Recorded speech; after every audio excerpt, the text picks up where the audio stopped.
আমার আল্লাহ বললেন, ওগো ঈমানদারেরা, তোমরা পরিপূর্ণভাবে ইসলামের মধ্যে দাখিল হয়ে যাও, আর তোমরা শয়তানের পদাঙ্ক অনুসরণ করো না, সে তোমাদের প্রকাশ্য দুশমন। এবার বলেন, ইসলামের মধ্যে পূর্ণভাবে যদি দাখিল হতে হয়, 5 বছর পরে একবার দাড়িপাল্লায় ভোট দিলাম, অথবা মামুনুল হকের রিকশায় ভোট দিলাম, অথবা বিএনপি ইসলামে ভোট দিলাম, আওয়ামী লীগ ইসলামে ভোট দিলাম, আমার ইসলাম কি হয়ে যাবে নাকি? হবে? 5 বছর পরে একবার ভোট দিয়ে ইসলাম হবে না। 5 বছর পরে একবার রাজপথে মিছিল করে ইসলাম হবে না। যদি কেউ কালেমা গ্রহণ করে, সাথে সাথে তার উপরে নামাজ ফরজ, ঠিক না ভাই? ঠিক। তার উপরে নামাজ ফরজ, 5 ওয়াক্ত বা জামাত নামাজ আদায় করতে হবে। নামাজ পড়া যেমন ফরজ, তেমনি জামাতের সাথে পড়া ফরজ। ওগো আমার ভাইয়েরা, নামাজের পরে রমাদানের রোজা, তার নামাজের পরে যাকাত, নামাজের পরে যাকাত, তারপরে রমাদানের রোজা, তারপরে হজ। হজ কয় নম্বর? কয় নম্বর? হজ হলো 5 নম্বর। কয় নম্বর? 5 নম্বর। কিন্তু আমরা সুন্দর করে বলে দিয়েছি, কালেমা, নামাজ, রোজা, হজ, যাকাত। যাকাত নিয়ে গেছি লাস্ট। তার মানে এইটাই টাকার সাথে সম্পর্ক, টাকা দিতে হয়, এই জন্য এইটা লাস্টে ফেলাই রাখিছি। অথচ নামাজের সাথে যাকাত, নামাজ কায়েম করবেন, সাথে যাকাতও দিতে হবে। ঘোষণা কার? ঘোষণা আল্লাহর। নামাজের সাথে যাকাত। যখন আপনি নামাজি হয়ে যাবেন, তারপরে আপনার যদি অর্থ সম্পদ 1 বছর খাওয়ার পরে, পরনের পরে, খোরাকের পরে যা দেরি থাকবে, তার 100 ভাগের 2.5 ভাগ, 40 ভাগের 1 ভাগ যাকাত দিতে হবে। ইসলাম এসেছে গরিব দূর করার জন্য, ভিক্ষাবৃত্তি দূর করার জন্য। আর আমরা যারা ইসলামী কাজ করি, আমাদের ভিক্ষাবৃত্তি ছাড়া কোনো উপায় নাই, ঠিক না ভাই? ঠিক। মাদ্রাসার নামে টাকা তোলা আছে না নাই?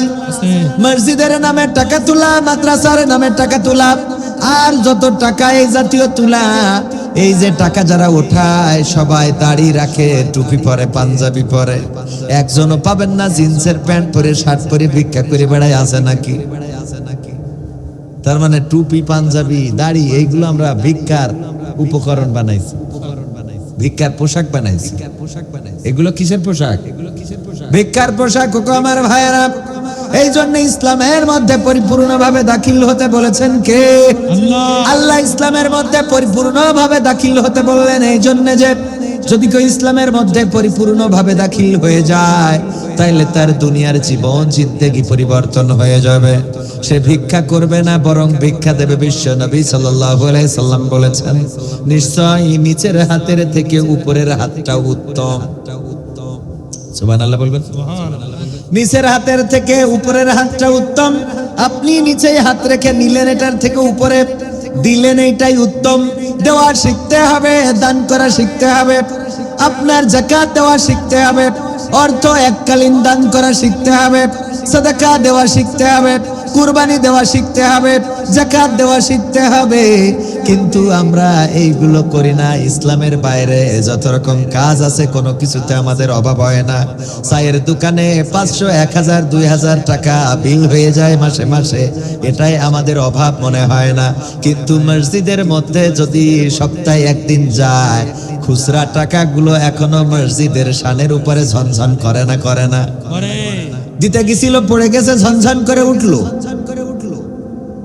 এটা মসজিদে কয়েন গুলো এখনো মসজিদে চলে না? চলে না? ফকিরের 5 টাকার কয়েন দিয়ে দেখেন, এইটা না নিয়ে সোজা হাঁটা। অথচ আল্লাহর ঘরে আপনার মাথার উপরে যে ফ্যানটা চলে, এটার বিদ্যুৎ বিল আছে না নাই? এমনকি অনেক মসজিদ হয়ে গেছে এয়ার কন্ডিশন। আমি প্রায় মসজিদে যখন নামাজ পড়ি, টাকা কালেকশন করলে চিন্তা করি, আর এই মসজিদে এক ওয়াক্ত নামাজ পড়লেও তো আমার পিছনে বিদ্যুৎ খরচ হয়েছে না? হয় নাই? এই বিদ্যুতের বিলটা যতটুকু সম্ভব সহযোগিতা করে দেওয়ার চেষ্টা করি। ওগো আমার ভাইয়েরা, এমনি ভাবে সবার মানসিকতা তৈরি করতে হবে, উপরে হাতটা রাখার মতো মানসিকতা তৈরি করতে হবে। এটা যদি আমরা বেশি করে করতে পারি, তাহলে এক সময় দেখা যাবে বাংলাদেশে নেওয়ার মানুষ খুঁজে পাওয়া যাবে। নেওয়ার মানুষ খুঁজে পাওয়া আল্লাহর নবীর গোড়া দিয়া রাষ্ট্রের মতো হয়ে যাবে। জাকাতের টাকা নিয়ে বিশ্বনবীর সাহাবী ঘুরে বেড়ায়। জাকাতের টাকা দিবেন, লোক খুঁজে পায় না। কে নিবেন, কাকে দিবেন। ঘুরতে ঘুরতে ময়লা মলিন জামা কাপড় হয়ে গেছে। আরেকজনকে দেখলো এমন মলিন জামা কাপড় গায়ে, দেখে বলল, আমি এতদিন ধরে যেই জন্য ঘুরে বেড়াচ্ছি সেটা হয়ে গেল। ও আমার ভাই, আমি জাকাত দেব, মানুষ খুঁজে পায় না, এই জাকাতের অর্থটা নিয়ে আমার একটু মুক্তি দাও। বগল থেকে যখন বের করেছে জাকাতের অর্থগুলো, বগল থেকে পুটলাটা বের করেছে, এটা নাও এবং আমার জাকাতটা নিয়ে তুমি আমারে মুক্তি দাও। আমি দিন 7 দিন হয়ে গেল ঘুরে বেড়াই, এখনো পর্যন্ত জাকাত নেওয়ার মতো কোনো মানুষ পাইলাম না। তোমারে দেখে মনে হয় তুমি বড্ড অভাবী। তোমারে দেখার পরে আমার মনে হলো তোমার মতো গরিব এখন তেমন একটা এই জমিনে নাই। তোমারে পাইছি, আমার জাকাতটা নিয়ে নাও।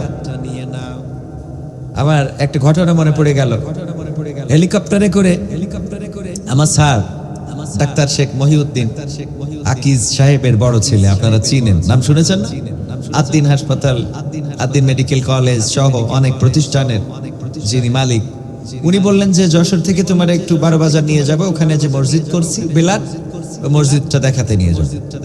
তো মোটামুটি সেজে কুজে এরকম একটা কোটিমোটি গায়ে দিয়ে খুব সুন্দর করে ওখানে যে হেলিকপ্টার থেকে নামলাম, চলে আসার সময় এক ফকির এসে আমারে ধরে বলতেছে, বাবা আমার শাড়িটা ছিঁড়া, মহিলা আমার শাড়িটা ছিঁড়া, বাবা শাড়িটা দাও। তো আমি বললাম, আপনি মনে হয় বুঝতে পারেননি, আমি আসলে সেই লোক না যে লোকের কাছে আপনি চাচ্ছেন। তো আমার স্যার ছিল সামনে, মহিউদ্দিন স্যার, মানে উনার পোশাক আমার থেকে, মানে উনি সাদা সিধা পোশাক পরে। তো উনি পিছনের দিক তাকায় বলতেছে, আপনি তো আকিজের ছেলের খুঁজতেছেন ওইটাই। তো মহিলা বলতেছে, আমার অত চিনানো লাগবে না, আমি চিনতে পারিছি। আমার এত চেনানো লাগবে না, আমি চিনেছি। মানে আমার পোশাকের রেশ দেখে, বেশভূষা দেখে মনে করছে এটাই আকিজের ছেলে। আর আকিজের ছেলেরে বিশ্বাস করলো না যে এটা আকিজ সাহেবের ছেলে। কথা কি বুঝাতে পারলাম? তো আসলে সবার তো পোশাক দেখে বোঝা যায় না।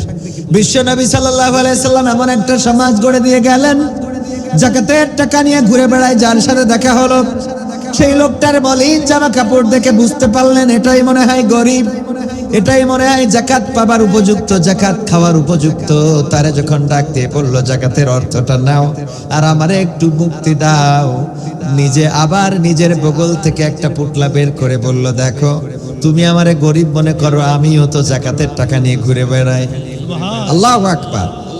আমিও তো জাকাতের টাকা নিয়ে ঘুরে বেড়াই, আমিও কাউকে পাচ্ছি না যার হাতে আমার এই টাকাটা দিয়ে মুক্ত হব। এমন একটা সমাজ বিশ্ব নবী গড়ে দিয়েছিলেন। আর এই সমাজ গড়ার জন্য উপরের হাতটা কেমন ছিল? আবু বকর রাদিয়াল্লাহু তাআলা আনহু রাষ্ট্র ক্ষমতায় শুনলেন একটা বুড়ি অসুস্থ, বিচারক ছিলেন ওমর রাদিয়াল্লাহু তাআলা আনহু, তিনিও শুনলেন একটা বুড়ি মা অসুস্থ, দেখার মতো মানুষ নাই। বেগম সাহেবকে বললেন, খাবার রান্না করে দাও, নিয়ে যাব। ওমর রাদিয়াল্লাহু তাআলা আনহু ছুটে গেলেন সেই বাড়িতে, যে বুড়িমাকে ডাকলেন, ওগো বুড়িমা ওঠো, তোমার জন্য খাবার নিয়ে এসেছি। বুড়িমা বললেন, কিছুক্ষণ আগে আমারে কোনো একজন আল্লাহর বান্দা খাইয়ে রেখে গেছে, আজকে আর আমার খাওয়া সম্ভব নয়। এরপরে পরের দিন আবার একটু তাড়াতাড়ি করে বের হলেন ওমর রাদিয়াল্লাহু তাআলা আনহু। যাওয়ার পরে ডাকলেন, বুড়িমা ওঠো, তোমার জন্য খাবার নিয়ে আসছি, শুনেছি তোমার কেউ নাই, তোমার জন্য খাবার নিয়ে আসলাম। বলল, দেখো আমার তো কেবল মাত্র কে একজন খাইয়ে রেখে চলে গেল। তৃতীয় দিন আরো সকাল করে বের হলেন, আরো সকাল করে খাবার নিয়ে যখন খাবার প্রস্তুত করে নিয়ে বের হলেন, বাড়িতে ঢোকার সময় দেখলেন গেট দিয়ে বের হচ্ছে আবু বকর রাদিয়াল্লাহু তাআলা আনহু। ওমর রাদিয়াল্লাহু তাআলা আনহু বললেন, ওগো আবু বকর, এত সকালেই যে এত ভালো কাজ করে তার জন্যই তো জান্নাত ওয়াজিব হয়ে যায়। সুবহানাল্লাহ বলবেন। এত সকালেই এত ভালো কাজ। আমি আজ 3 দিন ধরে ঘুরছি এই বাড়ির বৃদ্ধাকে খাওয়াবো বলে, কিন্তু 1 দিন 2 দিন 3 দিন হয়ে গেল, আমি এত তাড়াতাড়ি করে আসার চেষ্টা করলাম, তারপরেও আজকে খাওয়াতে পারলাম না। ওগো আমার ভাইয়েরা, এই ছিল বিশ্ব নবী সাল্লাল্লাহু আলাইহি সাল্লামের করে যাওয়া সমাজ।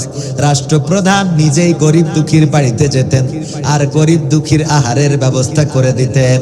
আর এখন আমরা যাদেরকে রাষ্ট্রপ্রধান বানাই, ওরা বলে কারেন্ট তো এখন গ্রামে নাই, কালকে ঢাকায়ও থাকবে না। কথা কয় না, ঠিক না বেঠে?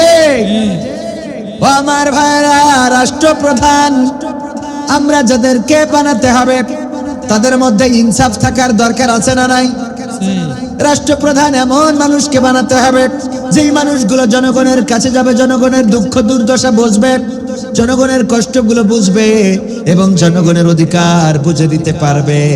ওই খালি দেয়াল লিখে বেড়াবে, গুপ্ত সুপ্ত এইগুলো করে বাংলাদেশের উন্নতি হবে না। রাজাকার বলেছিল যারা, আজকে পালিয়ে গিয়েছে তারা। ঠিক না বেঠে? কারণ এইগুলো উন্নয়নের অন্তরায়। ঠিক না বেঠে? এইগুলো উন্নয়নের অন্তরায়, উন্নয়নে ব্যাঘাত ঘটায়। একটি দেশকে যদি গড়তে হয় দলমত নির্বিশেষে, আজকে একটা সংসদে বিরোধী দল এবং সরকারি দল সংকট কাটানোর জন্য পাঁচজন করে নিয়ে একটা কমিটি হয়েছে। প্রধানমন্ত্রী তারেক রহমান হাফিজাহুল্লাহ তিনি বলেছেন যে বিরোধী দল নিয়ে এবং সরকারি দল নিয়ে কমিটি করে আমরা এই সংকট নিরসনে কাজ করতে চাই। এটা ভালো উদ্যোগ না খারাপ উদ্যোগ? ভালো উদ্যোগে মিল মহব্বত থাকলেই তো দেশ আগাবে। এই মিল মহব্বত যদি থাকে তাহলে দেশ আগাবে। আমরা আমিরের কথা যদি বলি, সংসদে শুনেছেন আপনারা, সুন্দর করে বলেছে আমরা দিনাজপুরের ঝালটা মুখে না দিয়ে বরং সাতক্ষীরার সুন্দরবনের মধুটা ঠোঁটে লাগাই। আপনাদের সাতক্ষীরার সুন্দরবন সংসদে চলে গেছে। সুবহানাল্লাহ বলবেন? কথা কয় না এরা? কষ্ট হচ্ছে আপনাদের? ওগো আমার ভাইরা, এই জন্য মিল মহব্বত থাকার দরকার আছে না নাই? আমি বলি কি এমন হলো, একসাথে আমরা 17টা বছর আন্দোলন করলাম, একসাথে আমরা রাজপথে থাকলাম, একসাথে আমরা সরকার চালাইলাম, মন্ত্রী হইলাম, গাড়ি পাইলাম, ঘুরলাম, বেড়ালাম, সব কিছু করলাম। এখন কি এমন হয়ে গেল আমাদের এত দা কুমড়ো সম্পর্ক? এইটা করা যাবে না। ভাইয়ে ভাইয়ে মিল থাকলেই দেশ এগিয়ে যাবে, বলেন ঠিক কিনা? মুসলমানে দ্বন্দ্ব করা চলবে না, সীসা ঢালা প্রাচীর হবে কখনো তা টলবে না। মুসলমানে দ্বন্দ্ব করা চলবে না, সীসা ঢালা প্রাচীর হবে কখনো তা টলবে না। তবেই শান্তি পাবে, অশান্তি দূর হবে, তবেই শান্তি পাবে, অশান্তি দূর হবে। কেউ আর মুসলমানের বাজে কথা বলবে না। মুসলমানে দ্বন্দ্ব করা চলবে না, সীসা ঢালা প্রাচীর হবে কখনো তা টলবে না। কে আওয়ামী, কে বিএনপি, কে জামাত ইসলাম, এটা আমাদের নয় পরিচয়, মুসলিম মোর নাম। কে আওয়ামী, কে বিএনপি, কে জামাত ইসলাম, এটা আমাদের নয় পরিচয়, মুসলিম মোর নাম। এ কথা মানলে পরে শান্তি আসবে ঘরে, এ কথা মানলে পরে শান্তি আসবে ঘরে। কেউ আর মুসলমানের বাজে কথা বলবে না। মুসলমানে দ্বন্দ্ব করা চলবে না, সীসা ঢালা প্রাচীর হবে কখনো তা টলবে না। মাযহাব আর লামাযহাবের লড়াই যদি চলে, শান্তি আসবে না রে ভাই কোনই কৌশলে। কওমিয়া আলিয়ার মাঝে লড়াই যদি চলে, শান্তি আসবে না রে ভাই কোনই কৌশলে। ঐক্যবদ্ধ ভাবে থাকলে শান্তি পাবে, ঐক্যবদ্ধ ভাবে থাকলে শান্তি পাবে। এছাড়া শান্তি পাবার রাস্তা কভু মিলবে না। মুসলমানে দ্বন্দ্ব করা চলবে না, সীসা ঢালা প্রাচীর হবে কখনো তা টলবে না। মুসলমানে দ্বন্দ্ব করা চলবে না, সীসা ঢালা প্রাচীর হবে কখনো তা টলবে না। রাজি কি আছেন? মুসলমান কি দ্বন্দ্ব করা যাবে? আমার আল্লাহ বলেছেন ওয়াতাসিমু বিহাবলিল্লাহি জামিয়া ওয়া লা তাফাররাকু, তোমরা সংঘবদ্ধ ভাবে আল্লাহর রজ্জুকে আঁকড়ে ধরো এবং পরস্পর বিচ্ছিন্ন হয়ো না। ইন্নাল্লাহা ইউহিব্বুল্লাযীনা ইউকাতিলুনা ফি সাবিলিহি সাফফান কাআন্নাহুম বুনয়ানুম মারসুস। আল্লাহু আকবার বলা যাবে না? ও আমার ভাইয়ের, আল্লাহ বললেন নিশ্চয় আল্লাহ তাদেরকে ভালোবাসেন যারা আল্লাহর রাস্তায় সংঘবদ্ধভাবে সীসা কালানো প্রাচীরের ন্যায় লড়াই করে, সংগ্রাম করে। বুনিয়ানুম মারসুস, সীসা কালানো প্রাচীরের ন্যায় আমরা সংঘবদ্ধ থাকার দরকার আছে না নাই? আমরা যদি সংঘবদ্ধ না থাকি তাইলে আবার বাতিল আমাদের উপরে মাথা চাড়া দিয়ে উঠবে, তারা আবার জেগে উঠবে, আবার দেশে অরাজকতা তৈরি হবে। এই কলারোয়ায় আল্লামা সাঈদীর ফাঁসির রায়ের পরে শহীদ হয়েছে, আছে না নাই? কলারোয়ার পরে নির্যাতনের স্ট্রিম রোলার চলেছে, সত্য না মিথ্যা? সাতক্ষীরাকে সবসময় রেড জোন হিসাবে এটাকে টার্গেট করে রাখা হতো, এবং যত রকম অপারেশন চালানো যায়, যত রকম অভিযান চালানো যায়, সব অভিযান সাতক্ষীরায় চালানো হয়েছে না হয় নাই? বুলডোজার দিয়ে বাড়িগুলো ভাঙা হয়েছে না হয় নাই? মানুষের পরে নির্যাতন করা হয়েছে, হাতে হাত কড়া লাগানো হয়েছে, নিরপরাধীদেরকে কারারুদ্ধ করা হয়েছে, নির্বিচারে শহীদ করা হয়েছে। ও আমার ভাইয়েরা, ঐক্যবদ্ধ না থাকলে আবারও এমন বাতিল মাথার পরে আমাদের চেপে বসতে পারে না, পারে না, পারে না, পারে না। এই জন্য ঐক্যবদ্ধ হওয়ার দরকার, সংঘবদ্ধ হওয়া দরকার। ঐক্যবদ্ধ হয়ে আল্লাহর রজ্জুকে তথা কোরআনকে আঁকড়ে ধরার দরকার আছে না নাই? অথচ এই কোরআন থেকে আমরা দিন দিন বিচ্ছিন্ন হয়ে যাচ্ছি। তারেক মনোয়ার ভাইয়ের সেই গানের কথা মনে পড়ে যায়, কোরআন আজ কাঁদে তোমাদের জন্য, কোরআন আজ কাঁদে তোমাদের জন্য, এ কোরআন থাকতে কেন এ দুঃখের অরণ্য, কোরআন আজ কাঁদে তোমাদের জন্য। কোরআন আজ কাঁদে আমাদের জন্য, কারণ এই কোরআন ধরার সময় আমাদের হয় কথা কয়েন, পড়েন মাসে একদিন, বছরে একদিনও কি কোরআন পড়া হয়? মনে খুব কম লোক আছে। আমারই তো নিয়মিত পড়া হয়, আমি তো নিয়মিত পড়ি। আমি বক্তা মানুষ, তাই নিয়মিত পড়ি না, তাহলে শ্রোতারা কি পড়া পড়ে এ বোঝার জন্য তো আমার আলাদা করে আর গবেষণা করার দরকার নেই, ঠিক না ভাই? ঠিক, হ্যাঁ বাবা রে, এইটাই তো ঠিক কয় লাগবে, হুজুরির ভুল তো, হ্যাঁ অসুবিধা নেই, ঠিকই আছে। কারণ হুজুরের ভুল হইলেও ঠিক বলার দরকার আছে না নাই?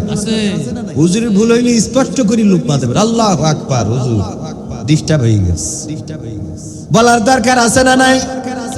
বলার দরকার আছে না নাই?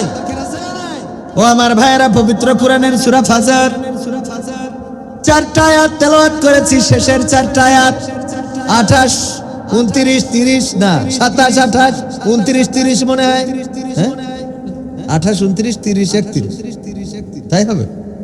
হ্যাঁ তাই হবে তো, বুঝেন। আবার আপনারা আদৌ যেন সবার ভুল করে ফেলে। ইয়া আইয়াতুহান নাফসুল মুতমাইন্নাহ ইরজিই ইলা রাব্বিকি রাদিয়াতাম মারদিয়া ফাদখুলি ফি ইবাদি ওয়াদখুলি জান্নাতি। এটা 28, 29, 30, 31। আচ্ছা হলো, মেনে নিলাম, যেটা হলো সূরা ফাজর। এই লাস্টের আয়াত 4টা খুব বেশি ইমাম সাহেবরা তেলাওয়াত করেন, ঠিক না বেঠিক? মসজিদে দেখবেন যে বিশেষ করে মাগরিবের নামাজগুলোতে এই আয়াত তেলাওয়াত করেন। এই আয়াতের অর্থ কি? আল্লাহ রাব্বুল আলামিন ডাক দিয়ে বলছেন, হে প্রশান্ত আত্মা, ফিরে আসো তোমার রবের নিকট, দাখিল হয়ে যাও প্রশান্ত চিত্তে, সন্তুষ্ট চিত্তে এবং সন্তোষ ভাজন হয়ে। ফিরে আসো তোমার রবের নিকট সন্তুষ্ট চিত্তে এবং সন্তোষ ভাজন হয়ে, আর দাখিল হও আমার বান্দার কাতারে, প্রবেশ করো জান্নাতে। সুবহানাল্লাহ বলবেন। আল্লাহ রাব্বুল আলামিন ডাক দিয়ে বলছেন, হে প্রশান্ত আত্মা, ফিরে আসো তোমার রবের নিকট আনন্দ চিত্তে এবং আনন্দ ভাজন হয়ে। তার মানে তুমি আনন্দিত হও, আমিও তোমার উপরে খুশি আছি, আলহামদুলিল্লাহ বলবেন না? আর দাখিল হও আমার বান্দাদের কাতারে, প্রবেশ করো জান্নাতে। আল্লাহ রাব্বুল আলামিন এই আয়াত যখন নাজিল করলেন, বিশ্ব নবী সাল্লাল্লাহু আলাইহি সাল্লাম পড়লেন, আবু বকর রাদিয়াল্লাহু তাআলা আনহু পাশে বসা ছিলেন। তাফসীর ইবনে কাসিরে এসেছে, আবু বকর রাদিয়াল্লাহু তাআলা আনহু বললেন, কত চমৎকার কথা।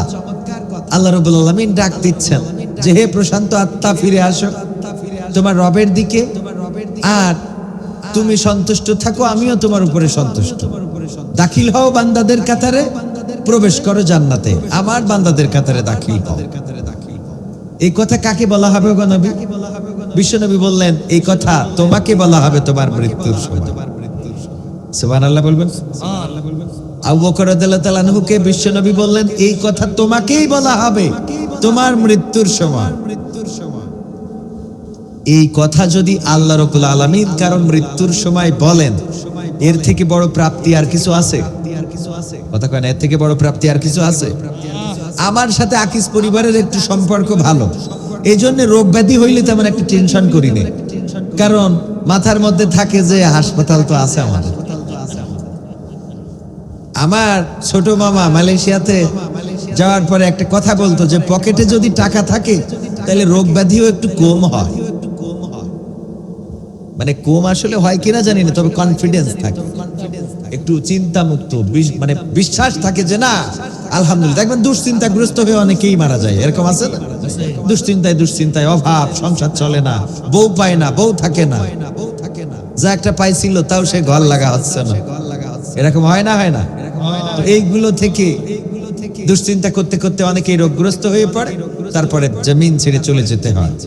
আমার ভাইরা, তো আল্লাহ রাব্বুল আলামিন যদি কারো হয়ে যায়, আল্লাহ রাব্বুল আলামিন যদি কারো মৃত্যুর সময় এভাবে ডেকে নেয় যে আসো আমার কাছে ফিরে আসো, শিগগিরই এসো, আমি তোমার উপরে সন্তুষ্ট আর তুমিও দুশ্চিন্তা করো না, এই কথা যদি আল্লাহ কারো মৃত্যুর সময় বলে, ওর কি আর দুনিয়ায় থাকতে ভালো লাগবে?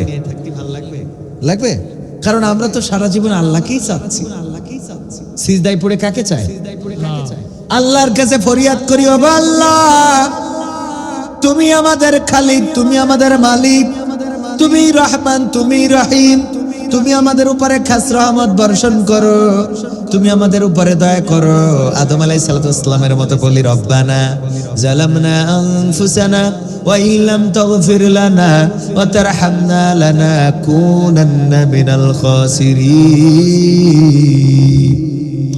আমরা বলি ও রব, আমরা জুলুম করেছি আমাদের উপরে, তুমি আমাদের উপরে দয়া করো এবং আমাদেরকে ক্ষমা করো, তুমি ক্ষমাও করো, দয়াও করো, তা না হলে আমরা ক্ষতিগ্রস্তদের মধ্যে পড়ে যাব। আল্লাহর দয়া চাই, ক্ষমা চাই, আল্লাহর প্রিয় হতে চাই, আমরা আল্লাহকে পাইতে চাই, জাহান্নাম থেকে বাঁচতে চাই, জাহান্নামে যাই জান্নাতে যাইতে চাই, ঠিক না বে ঠিক? জাহান্নাম থেকে বেঁচে জান্নাতে যাইতে চাই। ও আমার ভাইরা, যে আল্লাহকে পাওয়ার জন্য তাহাজ্জুদ পড়লাম, যে আল্লাহকে পাওয়ার জন্য রমজানের রোজা রাখলাম, যে আল্লাহকে পাওয়ার জন্য সুবহে সাদিক থেকে সূর্যাস্ত পর্যন্ত আমরা কোনো কিছু খাইলাম না, কোনো কিছু মুখে দিলাম না, আর করলাম না, নারী সঙ্গম করলাম না, স্ত্রীর সাথে সময় কাটালাম না, যে আল্লাহকে পাওয়ার জন্য আমরা ক্ষুধা লাগা সত্ত্বেও এক লুকমা আহার মুখে ভরি নাই, পিপাসা লাগা সত্ত্বেও এক কুলি পানিও খায় নাই, যে আল্লাহকে পাওয়ার জন্য লাইলাতুল কিয়াম, লাইলাতুল কদর করলাম, যে আল্লাহকে পাওয়ার জন্য মক্কা মদিনায় গেলাম, কাবা ঘর তাওয়াফ করলাম, সাফা মারওয়া সাই করলাম, মিনাতে যেয়ে পাথরে নিক্ষেপ করলাম, যে আল্লাহকে পাওয়ার জন্য মদিনায় যে বিশ্ব নবীর রওজা জিয়ারত করলাম, সে আল্লাহ যদি বলে ওগো আমার বান্দা ফিরে আসো তোমার রবের কাছে, আমি তোমার উপরে সন্তুষ্ট আর তুমিও সন্তুষ্ট থাকো, দাখিল হও বান্দাদের কাতারে আর প্রবেশ করো জান্নাতে, এই কথা যদি বলে দেয়, বলেন দেখি আর দুনিয়ায় থাকার কি দরকার আছে? দুনিয়ায় থাকার দরকার আছে? দুনিয়ায় তো আল্লাহ পাঠাইছে কিছু বাজার করার জন্য। আল্লাযী খালাকাল মাউতা ওয়াল হায়াতা লিয়াবলুয়াকুম আইয়ুকুম আহসানু আমালা। আল্লাহ রাব্বুল আলামিন বলছেন আমি মৃত্যু এবং জীবন সৃষ্টি করে মাঝখানে কিছু হায়াত তোমাদেরকে দিয়েছি, এই হায়াতের মধ্যে আমি দেখতে চাই আমলের প্রতিযোগিতায় কে কতটুকু এগিয়ে। কিসের প্রতিযোগিতায়? আমলের প্রতিযোগিতায়। আর আমরা কোন প্রতিযোগিতায় আছি? আমরা আমলের প্রতিযোগিতায় আছি, কিন্তু বদ আমলের। কি আমলের? বদ আমলের। জমি 5টা ছেলে 5টা মেয়ে একটা ছেলে। কয়টা মেয়ে? 5টা মেয়ে একটা ছেলে। জমি হলো 22 বিঘা। কয় বিঘা?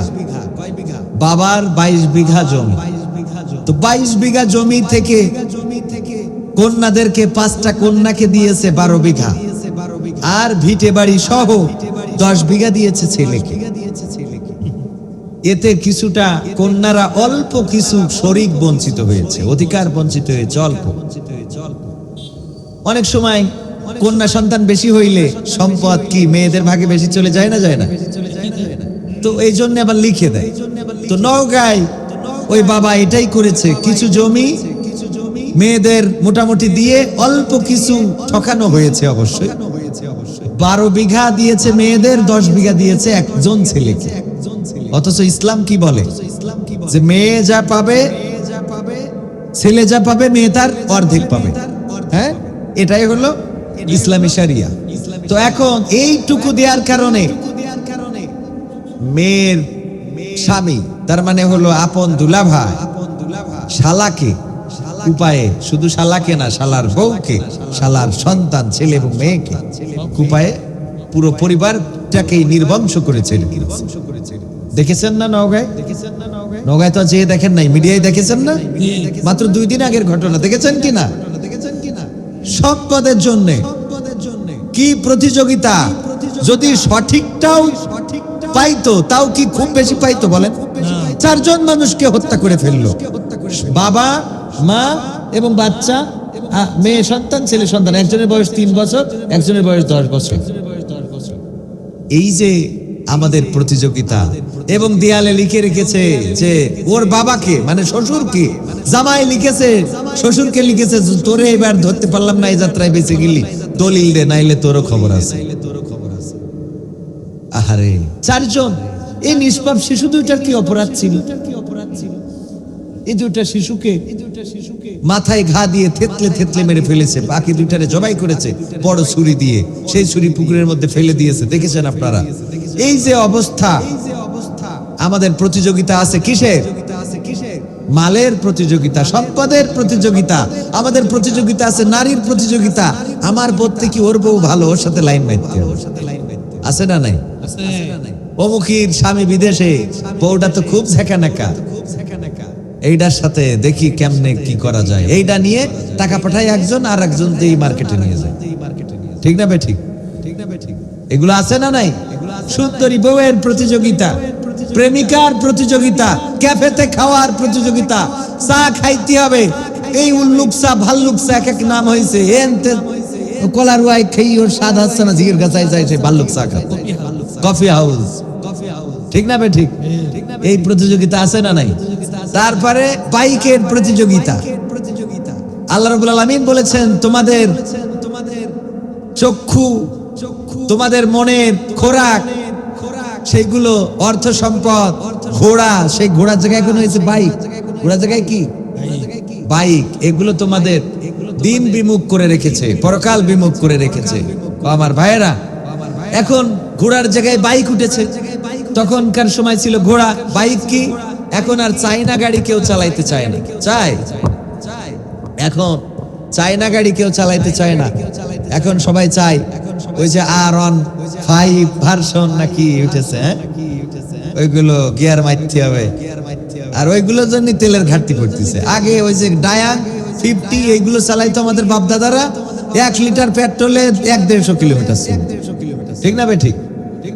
আর এখন যেসব গাড়ি উঠেছে, গাড়ি তো মানে তেল ফুরাইলেও ঠেলাও কষ্ট।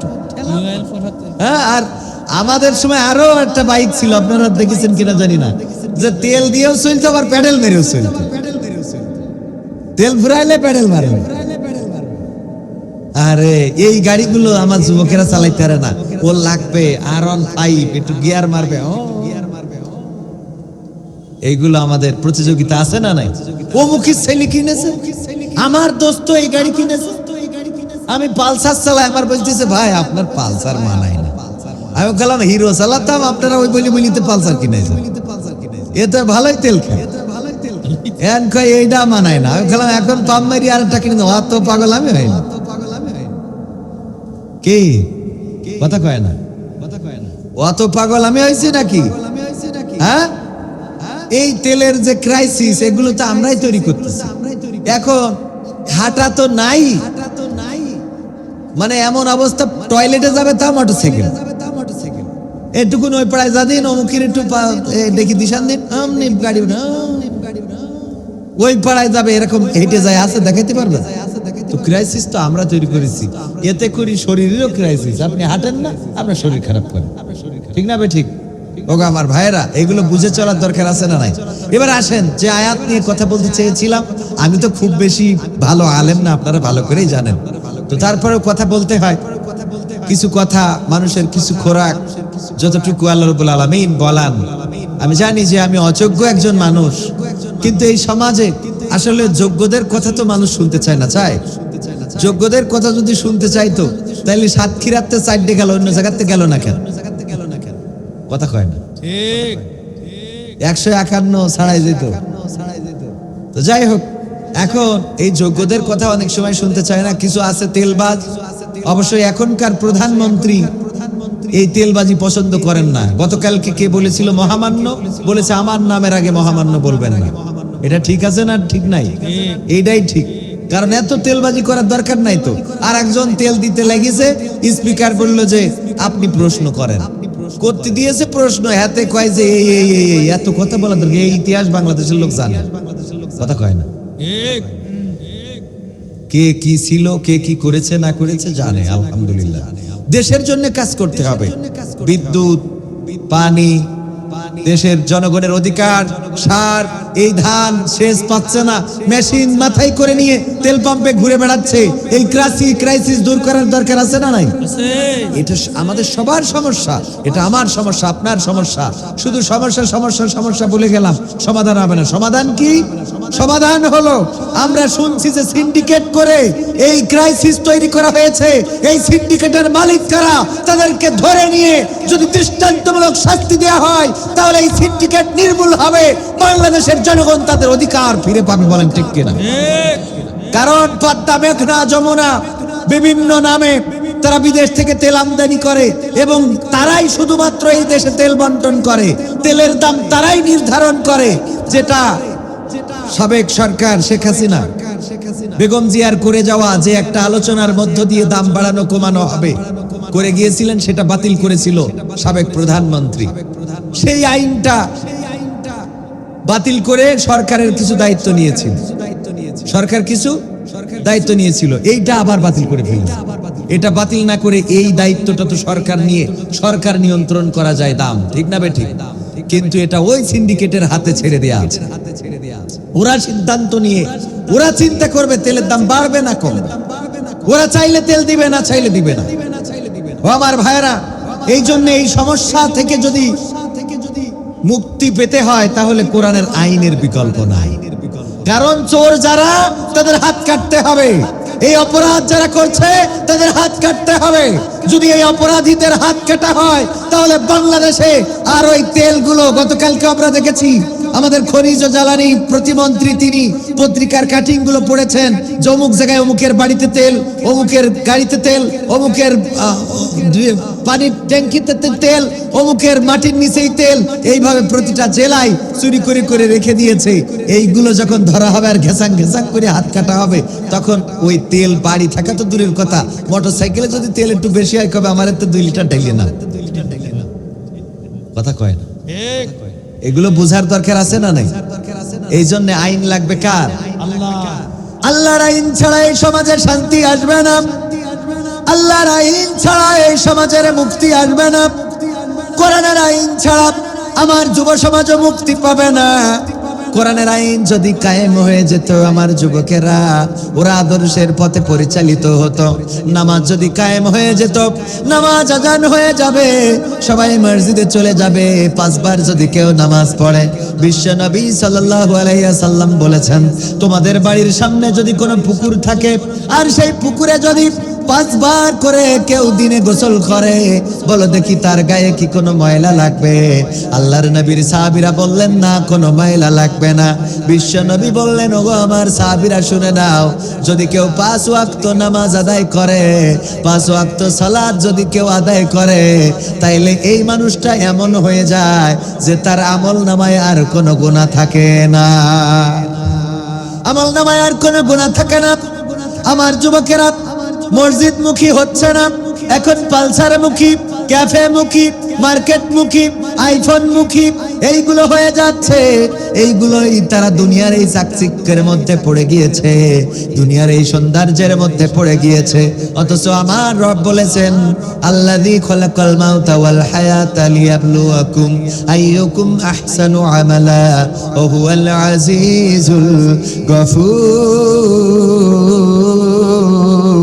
গফুর। আমার আল্লাহ বলেন, আমি সৃষ্টি করলাম মৃত্যু এবং সৃষ্টি করলাম জীবন, মাঝখানে তোমাদের হায়াত দিলাম, আমলের প্রতিযোগিতা করো। জামাতে কয় ওয়াক্ত নামাজ হলো, কোরআন কয় দিন পড়া হলো, এই মাসের মধ্যে কি কোরআন একদিনও পড়া হয়েছে নাকি হয় নাই?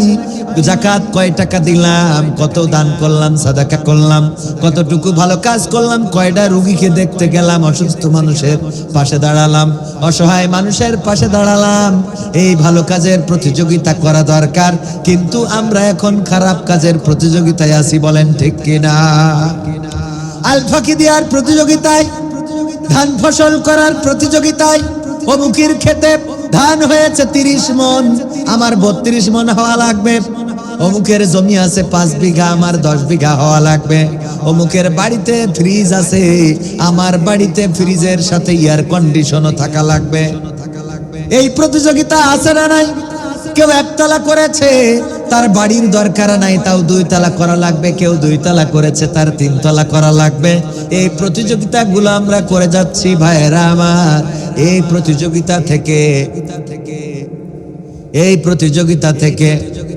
প্রতিযোগিতা থেকে সরে এসে পরকালের জন্য প্রতিযোগিতা করতে হবে। যেই প্রতিযোগিতা করেছেন ওমর রাদিয়াল্লাহু তাআলা আনহু, আবু বকর রাদিয়াল্লাহু তাআলা আনহু, কে কত ভালো কাজ করতে পারে এই প্রতিযোগিতা হইতো। আল্লাহর নবী বললেন, কেউ যদি সালাম দেয়, সালাম দিলে কয় নাকি? 90 নাকি? আল্লাহর নবীর সাহাবীরা বললেন, ওগো নবী, আমরা একজনকে কতবার সালাম দিতে পারবো? বিশ্বনবী বললেন, আড়াল হবে, তারপরে যখন আবার দেখা হবে তখনই তাকে সালাম দিবা। আল্লাহর নবীর সাহাবীরা যখন চলতেন, মাঝখানে যদি একটা গাছ পড়ে যেত, একজন গাছের এই পাশ দিয়ে আর একজন গাছের এই পাশ দিয়ে, এই যে গাছ পড়ে যতটুকু আড়াল হয়েছে, এই আড়াল হওয়ার কারণে আবার দেখা করেই সালাম দিয়ে দিত। আল্লাহু আকবার বলবেন। আল্লাহ নবী বললেন, যতবার দেখা হবে ততবার কি করবা? সালাম দিবা। দেখা হবে, সালাম দিবা। আড়াল থেকে যখন চোখের আড়াল হয়ে গেল, আবার দেখা হলো, সালাম দিবা। গাছের আড়াল হয়েছে খালি, তো চোখের আড়াল হয়েছে না? একটুখানি আড়াল হয়েছে, এই একটু আড়াল হওয়ার কারণে আবার গাছের ওপাশে যে সালাম দিত, খেজুর গাছের ওপাশে যে আবার সালাম দিত। এই ছিল বিশ্বনবী সাল্লাল্লাহু আলাইহি সাল্লামের সাহাবীরা। তারপরেও তারা চিন্তা করতেন যে পরকালে কি হবে। ওসমান রাদিয়াল্লাহু তাআলা আনহু জান্নাতুল বাকিতে যখন যেতেন, জান্নাতুল বাকিতে ঢুকে কান্নাকাটি শুরু করে দিতেন। কবরের কাছে দাঁড়াতেন আর চোখের অশ্রু ফেলতেন, দাড়ি ভিজে টপ টপ করে পড়তো। আল্লাহর নবীর সাহাবীরা বললেন, ওগো ওসমান, আল্লাহ রাব্বুল আলামিন আশারায়ে মুবাশশারা হিসাবে যে 10 জন সাহাবীর নাম আল্লাহর নবীর মাধ্যমে জানিয়েছেন, তার মধ্যে তো আপনি 3 নম্বরে আছেন। আপনি কেন কান্নাকাটি করেন কবরের কাছে এসে? আপনার কেন এখনো দুশ্চিন্তা হয়?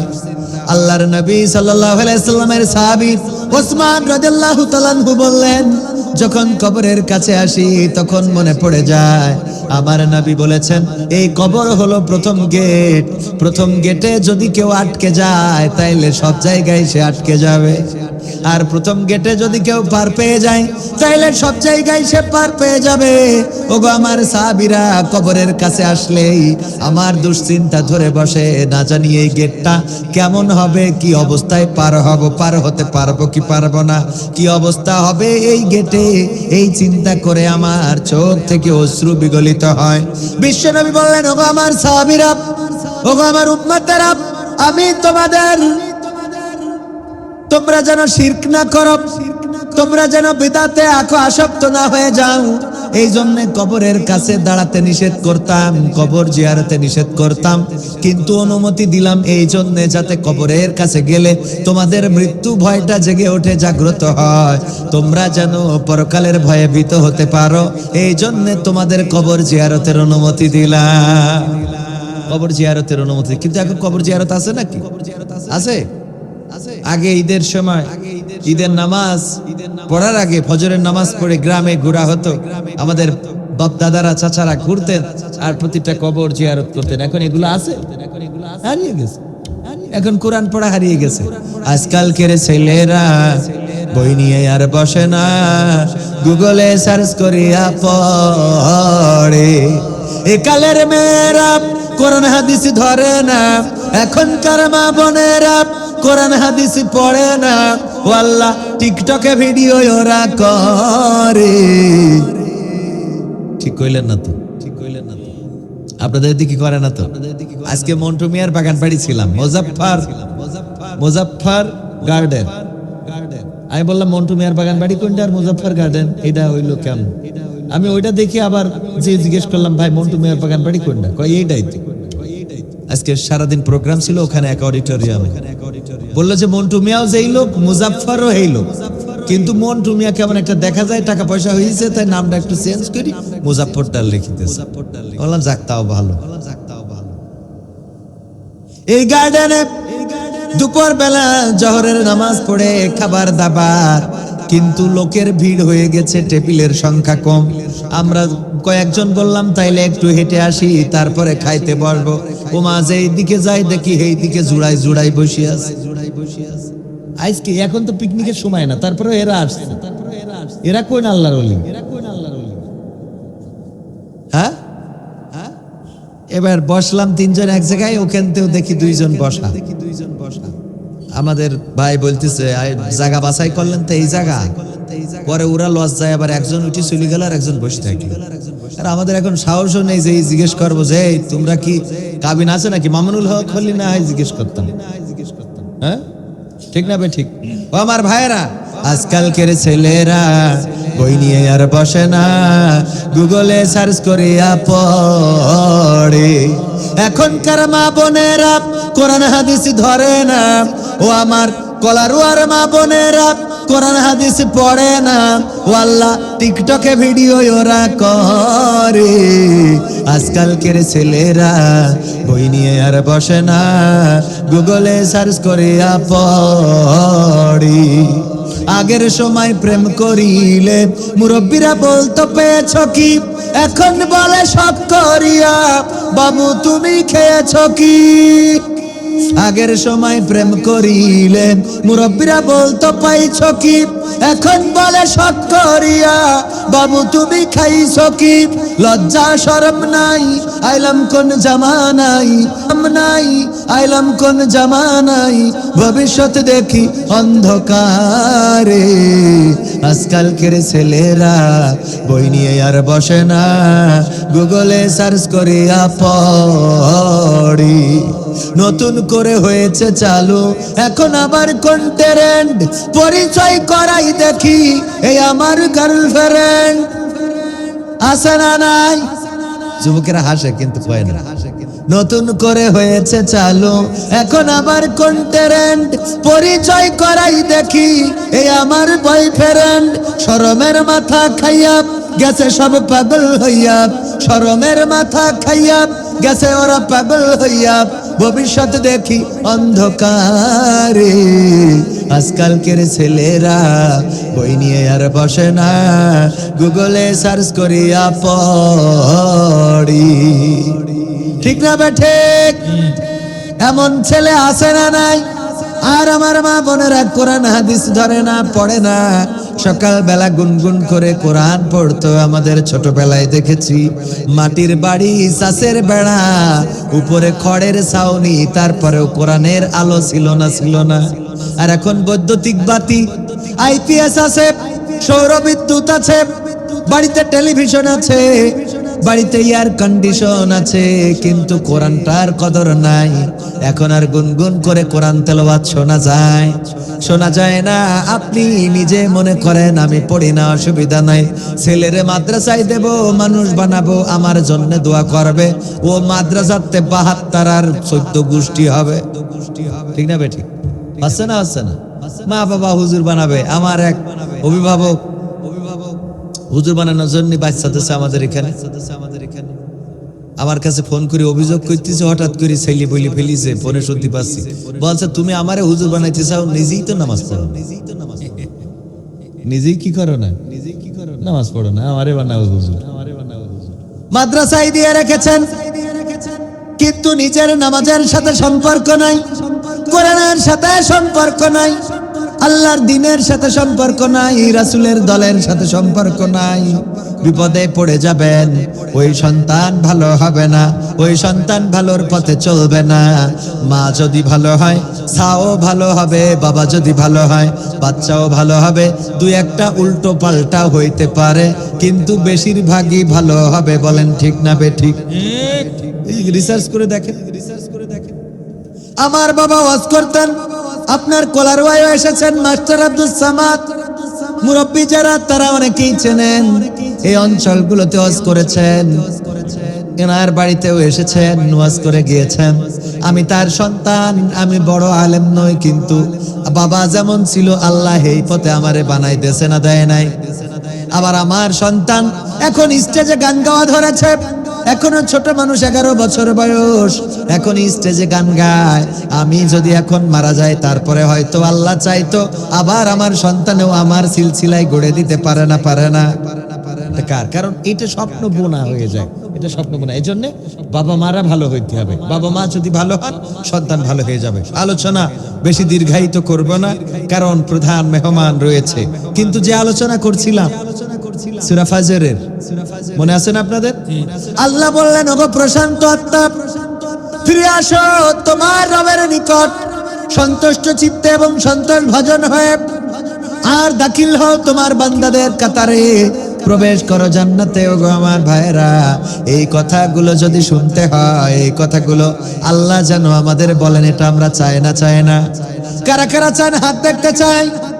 লিল্লাহি তাকবীর। আল কোরআনের আলো, আল হাদিসের আলো, আমার নেতা তোমার নেতা, নারায়ে তাকবীর। ওগো আমার ভাইরা, এটা যদি চান, এটা যদি আমরা চাই, তাইলে আমাদের কিছু কাজ করা লাগবে। যে কাজগুলো করার জন্য এই আয়াতগুলো গবেষণা করে যেটা পাইলাম, আল্লাহ বললেন, ফাদখুলি ফি ইবাদি, দাখিল হও আমার বান্দাদের কাতারে। তার মানে আল্লাহ ডাক দিবেন যাদেরকে, যারা আল্লাহর প্রিয় বান্দা হতে পেরেছে। ওগো আমার প্রশান্ত আত্মা, ফিরে আসো তোমার রবের নিকট, এটা তাদেরকে বলবেন যারা আল্লাহর বান্দা হয়েছে। কারণ বলেছে, তুমি আমার বান্দাদের কাতারে দাখিল হয়ে যাও। আল্লাহর বান্দা কারা ছিল? আল্লাহর বান্দা ছিল আদম আলাইহিস সালাম। ভুল করেছেন, জান্নাত থেকে বের করে দিয়েছে। জমিনের পরে আসার পরে আদম আলাইহিস সালাম বলেন নাই, আল্লাহ জান্নাতে ছিলাম, তুমি যখন দুনিয়ায় পাঠাইছো, তাইলে আর তোমারে ডাকবো না, আর তোমার জিকির করব না, আর তোমার নাম কাম করব না। বরং বললেন, রব্বানা জালামনা আনফুসানা ওয়া ইল্লাম তাগফির লানা ওয়া তারহামনা লানাকুনান্না মিনাল খাসিরিন। বললেন, ওগো রব, আমরা তো ভুল করে ফেলেছি, তোমার হুকুম তরক করেছি, যেই গাছের কাছে যাইতে নিষেধ করেছিলে সেই গাছের ফল খেয়ে ফেলেছি। ওগো আল্লাহ, তুমি আমাদের ক্ষমা করো এবং আমাদের উপরে দয়া করো, তা না হলে আমরা ক্ষতিগ্রস্তদের মধ্যে পড়ে যাব। জমিনের পরে যখন আল্লাহ পাঠালেন, আল্লাহকে ডাকলেন, ক্ষমা করে দিলেন কে? আল্লাহ ক্ষমা করে শুধু দেনই নাই, বরং আবার জান্নাতে ফিরিয়ে নিয়েছেন। জান্নাতের বাসিন্দা আল্লাহর বান্দা করে নিয়েছেন, আল্লাহর গোলাম করে নিয়েছেন। এরপরে আমরা আরো দেখতে পারি হযরত ইউনূস আলাইহিস সালাম, তিনি যখন পড়ে গেলেন নদীর পেছে, নদীর মধ্যে মাছ গিলে নিল। পানির অন্ধকার, রাতের অন্ধকার, আর মাছের পেটের অন্ধকার। ওই সমুদ্রের তলদেশ থেকে ডাক দিলেন, লা ইলাহা ইল্লা আনতা সুবহানাকা ইন্নী কুনতু মিনাজ জালিমিন। ডাক দিয়ে বললেন, ওগো আল্লাহ, তোমার মতো বড় ইলাহ আর এই জমিনে কেউ নাই। আমি তো ভুল করে ফেলেছি, আমি আমার উপরে জুলুম করেছি, ওগো রব তুমি আমাকে বাঁচাও, আমাকে রক্ষা করো। আল্লাহ রাব্বুল আলামিন বললেন, ইউনূস তোমার ডাক পৃথিবীর কোনো মানুষ শোনে নাই, তোমার ওই নদীর তলদেশ থেকে চিৎকার তোমার মা বাবা শোনে নাই, তোমার আত্মীয় স্বজন শোনে নাই, আমি আল্লাহ শুনলাম আর তোমার ডাকে সাড়া দিলাম। আর আমি কি করলাম, আমি ওই মাছের পেটের মধ্যে যন্ত্রণা বাড়িয়ে দিলাম, মাছ আবার নির্দিষ্ট গন্তব্যে তোমারে রেখে দিয়ে চলে গেল। আমরা দেখতে পারি আইয়ুব আলাইহিস সালামকে যখন সমস্ত গায়ে পোকা হয়ে গেল, জিহ্বার মধ্যে পোকা ধরলো, ডাক দিয়ে বললেন, ওগো আল্লাহ সব কেড়ে নিয়েছো, দুঃখ করি নাই, কিন্তু আমার জিহ্বায় তুমি পোকা দিয়েছো, এখন যদি এই পোকা আমার জিহ্বাটাকে ফেলে তাইলে কেমনে তোমার জিকির করব, ওগো রব কেমন করে তোমারে ডাকবো, তোমার জিকির করব। আল্লাহ রাব্বুল আলামিন বললেন, আমার বান্দা তোমারে ক্ষমা করে দিলাম, জান্নাতের বাসিন্দা করে নিলাম। এগুলো কার বান্দা? আল্লাহর বান্দা। তার মানে আমাদের এমন গুণ অর্জন করা লাগবে, আদম আলাইহিস সালামের মতো বিপদে পড়েও ডাকতে হবে তাকে, ইউনূস আলাইহিস সালামের মতো বিপদে পড়েও ডাকতে হবে তাকে, হযরত আইয়ুব আলাইহিস সালামের মতো বিপদে পড়েও ডাকতে হবে তাকে, ইব্রাহিম আলাইহিস সালামের মতো আল্লাহর জন্য বলে দিতে হবে, ইন্নী ওয়াজ্জাহতু ওয়াজহিয়া লিল্লাযী ফাতারাস সামাওয়াতি ওয়াল আরদ হানিফা ওয়া মা আনা মিনাল মুশরিকিন। বলতে হবে, আল্লাহ আমার মুখটা ঘুরিয়ে দিলাম আসমান এবং জমিনের মালিক যিনি, তার দিকে, আর মুখে ঘোষণা করে দিলাম আমি কোন মুশরিকের অন্তর্ভুক্ত নই।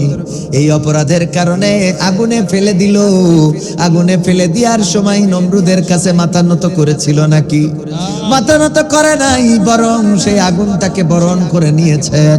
আল্লাহ রাব্বুল আলামিন সেই আগুনকে বলে দিলেন, ইয়া নারু কুনি বারদাও ওয়া সালামান আলা ইব্রাহিম, ওগো আগুন তুমি আমার ইব্রাহিমের জন্য ঠান্ডা আরামদায়ক হয়ে যাও। আগুন ফুলের বাগানে পরিণত হয়ে গিয়েছিল, বলেন সুবহানাল্লাহ। এটাই হলো আল্লাহর বান্দা। ওগো আমার ভাইরা, এমন অসংখ্য বলতে পারবো। আমাদের এই জামানার কথা যদি বলি, আল্লামা দেলোয়ার হুসাইন সাইদি 13টা বছর ছিলেন কারাগারে। কয় বছর? 13টা বছর কারাগারে। মৃত্যুর আগের দিন, শহীদের আগের দিন, যেদিন কারাগার থেকে বের করে নেওয়া হলো, হাসপাতালে নিয়ে গেলেন, চিকিৎসা করবেন, চিকিৎসার নামে ইনজেকশন পুশ করে শহীদ করা হবে। আল্লামা সাইদিকে যখন নিয়ে গেলেন, জেলখানা থেকে বের করলেন, হাসপাতালে যাওয়ার পথে আল্লামা সাইদি এমন হাসি দিয়েছেন যে হাসি আজও বাংলার আকাশে বাতাসে লেগে আছে না নাই? মুমিনের অন্তরে গেঁথে আছে না নাই? 13টা বছর কারাগারে থেকে এমন হাসি দিতে পারলেন কেন? কারণ এরাই ছিল আল্লাহর বান্দা। এরাই বলে দিয়েছিল, ইন্না সলাতি ওয়া নুসুকি ওয়া মাহইয়ায়া ওয়া মামাতি লিল্লাহি রাব্বিল আলামিন। এরাই বলেছিল, ওগো রব নিশ্চয় আমার সালাত, আমার কুরবানি, আমার জীবন, আমার মরণ সবকিছু কার জন্য? আল্লাহর জন্য সব করে দিলাম। আর আল্লাহ রাব্বুল আলামিন এই জাতীয় মানুষদেরকে আল্লাহর বান্দা হিসাবে কবুল করেছেন। তার মানে যদি প্রশান্ত আত্মা হতে হয়, যদি আল্লাহর ডাক শুনতে হয়, যদি জান্নাতের মালিক হতে হয়, আল্লাহ রাব্বুল আলামিন যে যদি বলতে চাই যে ওগো আমার বান্দা ফিরে আসো আমার কাছে, এই কথা তাদেরকেই বলতে চাইবেন যারা এমন করে নিজেদেরকে আল্লাহর জন্য নিবেদিত করে দিতে পারবে। আমরা সেই আল্লাহর জন্য নিবেদিত হতে রাজি আছি? কারা কারা রাজি? হাত দেখতে চাই। আর একবার লিল্লাহি তাকবীর, নারায়ে তাকবীর। আল কোরআনের আলো, আল হাদিসের আলো, আমার নেতা তোমার নেতা, নারায়ে তাকবীর। আমার ভাইরা, আমি এখনো দুই একটা সঙ্গীত আপনাদের শোনাবো, সময় চলে যায়, প্রধান মেহমান আসবেন। ওগো আমার ভাইয়েরা, এই মাদ্রাসা আপনাদের প্রতিষ্ঠান, প্রিয় প্রতিষ্ঠান বড়ালী মডেল মাদ্রাসা হাফেজিয়া ও এতিমখানা, এই এতিমখানার জন্য, এই মাদ্রাসার জন্য আমাদের একটু মাঝে মাঝে হাত বাড়ানোর দরকার আছে না নাই? কথা কয় না? হাত বাড়ানোর দরকার আছে না নাই? মাশাআল্লাহ, আলহামদুলিল্লাহ। না না, এখানে আসেন। ও আমার ভাইরা, আলহামদুলিল্লাহ। এবার আসুন, আমাদের অতিথিরা এসেছেন। মাশাআল্লাহ, আল্লাহ রাব্বুল আলামিন অতিথিদের নেখায়াত দিয়ে দিন, বলেন আমিন। এই মাদ্রাসার জন্য, মাদ্রাসা কার ঘর? কার ঘর? রাসূল সাল্লাল্লাহু আলাইহি সাল্লামের ঘর। মসজিদে নববীতে করেছিলেন সাহাবীদের জন্য, আসহাবে সুফফা সুন্দর একটা মাদ্রাসা করেছিলেন, যেই মাদ্রাসায় নবীর সাহাবীরা শিখতেন। এটা নবীর ঘর। বেলাল রাদিয়াল্লাহু তাআলা আনহু নবীকে এতটাই ভালোবাসতেন, বিশ্ব নবী ইন্তেকাল করলেন, বেলালও মদিনা ছেড়ে চলে গেল, আর মদিনার মসজিদে আজান দেয় না, মসজিদে নববীতে আর আজান দেন না। চলে গেলেন কোথায় যেন কেউ খুঁজে পায় না। এখনকার মতো তো ফোনের যুগ নাই যে কল করবেন, এখনকার মতো তো তখন খোঁজার মতো তেমন সুবিধা ছিল না। চলে গেল কোথায়, বেলালকে খুঁজে পাওয়া যায় না। হঠাৎ একদিন বেলাল স্বপ্ন দেখলেন। বিশ্বনবী বলছেন, ওগো বেলাল, তুমি আমার কথা ভুলেই গিয়েছো, আমার কথা কি তোমার মনে পড়ে না? বেলাল রাদিয়াল্লাহু তাআলা আনহু চিন্তা করলেন, আরে মসজিদে নববী ছেড়েছি, রাসূলের রওজা রেখে এসেছি এত দূরে, যাই একটু রওজাটা জিয়ারত করে আসি। যখন মদিনায় ফিরলেন, মদিনাবাসী বললেন, ওগো বেলাল, তোমার আজানটা তো মসজিদে শোনা যায় না, কত সুন্দর সুললিত কণ্ঠে তুমি আজান দিতে, বেলাল আজান দাও, মসজিদে নববীতে একটু শুনতে চাই। বেলাল বলল, তোমরা আমাকে মসজিদে নববীতে আজান দিতে বলো না, আমি মসজিদে নববীতে আজান দেব না বলেই তো মদিনা ছেড়েছি। তোমরা আমাকে আর ওই মসজিদে নববীতে আজান দিতে অনুরোধ করো না। হাসান হুসাইন এসে বলল, ওগো বেলাল, তোমার কাছে অনুরোধ করছি, মসজিদে নববীতে তুমি আজান দাও। তুমি আজান দিলে আমার নানা বিশ্বনবী হযরত মুহাম্মদ সাল্লাল্লাহু আলাইহি সাল্লাম থাকতে যে আজানের সুর শোনা যেত, সেটা আজকে শোনা যাবে, আমাদের হৃদয় উদ্বেলিত হবে। তুমি দয়া করে মসজিদে নববীতে আজান দাও। বেলাল বললেন, ওগো হাসান হুসাইন, আমি তোমাদের কোনো কষ্ট দেব না, আমি তোমাদের কথাটা ফেলবো না, কারণ আমি দেখেছি বিশ্বনবী তোমাদের কতটা ভালোবাসতেন। তোমরা যখন বিশ্বনবী নামাজে সিজদায় চলে যেত, সিজদাটা লম্বা করে ফেলতেন, চিন্তা করতাম কি হলো। তারপরে আমরা দেখতে পেতাম তুমি হাসান এবং হুসাইন তোমরা এসে নবীর কাঁধের উপরে চড়েছ, তোমাদের কাঁধ থেকে নবী নামায় রাখে নাই, ফেলেও দেয় নাই, এতটাই ভালোবেসেছেন, সিজদাটা লম্বা করে দিয়েছেন, কিন্তু তোমাদের কাঁধ থেকে ফেলে দেয় নাই। সুতরাং আমিও তোমাদের কথাটা ফেলে দেব না, তোমাদের অনুরোধ রাখছি, আজান দেব। আজানের টাইম হয়ে গেল, আজান দেওয়া শুরু করলেন। যখন বললেন আশহাদু আন্না মুহাম্মাদার রাসূলুল্লাহ, অমনি বেহুশ হয়ে পড়ে গেলেন। সাহাবীরা সেবা করলেন, সেবা শুশ্রূষা করার পরে বেলাল রাদিয়াল্লাহু তাআলা আনহুর যখন হুঁশ ফিরলো, হুঁশ ফেরার সাথে সাথে বলল, ওগো মদিনাবাসী, ওগো নবীর নাতিরা, আমাকে আর দ্বিতীয়বারের মতো আজান দিতে বলো না, আমি আর পারবো না। বললো, আজান দিতে বলি না, কিন্তু কি এমন হয়ে গেল যে তুমি আজান দিতে গেলে আর বেহুশ হয়ে পড়ে গেলে? বলল যে দেখো, আমি যখন বলেছি আশহাদু আন্না মুহাম্মাদার রাসূলুল্লাহ, এই বাক্যটা যখন বলতাম বিশ্বনবী মেহরাবের পরে বসে থাকতেন, এই বাক্যটা বলতাম আর নবীর চেহারার দিকে তাকাতাম, নুরানি চেহারাটা দেখতাম। আজকে যখন এই বাক্যটা বললাম আর রাসূলটা শূন্য, রাসূল শূন্য মেহরাবটা দেখলাম, তখন আমি এটা মেনে নিতে পারি নাই, সহ্য করতে পারি নাই, এই জন্য বেহুশ হয়ে পড়ে গেছি। ও আমার ভাইয়েরা, কেমন ভালোবাসতেন বিশ্বনবীকে। ওগো মা, তুমি এই ধরনের শ্রেষ্ঠ নিয়ামত, তোমারই পদ তলে রয়েছে জান্নাত, তোমারই পদ তলে রয়েছে জান্নাত। এই পৃথিবী থাকতো ওগো ফুল পাখি, এই পৃথিবী থাকতো ওগো মায়া মহাহীন, এই পৃথিবী থাকতো ওগো ফুল পাখি, এই পৃথিবী থাকতো ওগো মায়া মহাহীন, যদি না পেতাম তোমার, যদি না পেতাম মায়ের মায়ার হাত, যদি না পেতাম মায়ের মায়ার হাত। ওগো মা, তুমি এই ধরনের শ্রেষ্ঠ নিয়ামত, তোমারই পদ তলে রয়েছে জান্নাত, তোমারই পদ তলে রয়েছে জান্নাত। কোরআনে আল্লাহ তাআলা তারই পরে মা বাপের কথা দিলেন, তাদের প্রতি সদা এহসান তরে, এহসান তরে। কোরআনে আল্লাহ তাআলা তারি পরে মা বাপের কথা দিলেন তাদের প্রতি সদা এহসান তরে এহসান তরে তাদেরই খুশিতে যে আমার মনে হলো কলারওয়ার মানুষ মনে করছে যে যেহেতু আমরা জামাত পাশ করাইছি আমাদের আর ওয়াজ মাস শোনাও লাগবে না, দানও করা লাগবে না, সুজা জান্নাত এই মনে করে খুশি আছে। আমার ভাইরা যারা আমল তার ইজ্জতুল্লাহ দল বেঁধে জান্নাতে কারো নিয়ে যাবে না, ডাক্তার শফিকুর রহমানও নিয়ে যাবে না, শুধু সুপারিশ করবেন আমার আপনার নবী হযরত মুহাম্মদ সাল্লাল্লাহু আলাইহি ওয়াসাল্লাম। তিনি ছাড়া কেউ সুপারিশকারী থাকবে না, থাকবে না, থাকবে না। আব্দুল মাজিদ ভাই মালয়েশিয়াতে থাকেন, আমার ভাইজান যেখানেই যায় মাহফিলে সেখানেই দান করে। আজকে কত নারায়ে তাকবীর। মানিক ভাই আছে বলছে আপনার খাতেরের লোক, মাইকি সবাই শুনছে। আমার আব্দুল মাজিদ ভাই মাইকি শুনছে, লাউড দিয়া বলেন।